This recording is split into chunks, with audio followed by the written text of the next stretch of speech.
Alıp çattım kuşlardım da sevdim kanadına. O kuşlar ölüveri ölüveri. Yalnızlık canlarında halde değil.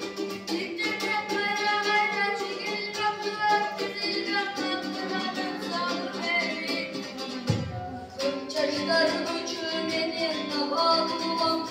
Kral bayralı seni arasından. Atırdım başlanmasın tapçı oldum. Dalgından düştüm bana kanadına.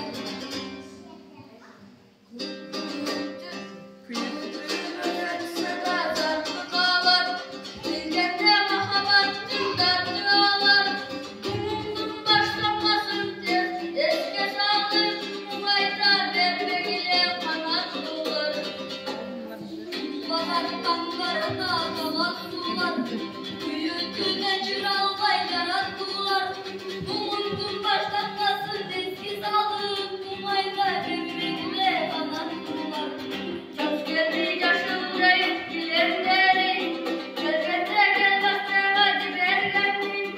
Sirenler uyularsa seni esnem. Sirenlerim sirenlerim. Kulağdan kaydamağa kalkan bilmeyin. Adaşmalar mantığı candan izleyin. Ben açkan uçurum o yoldan sakana. Taşınıp gitmeyecektir yoldan izleyin. Teşekkür ederim.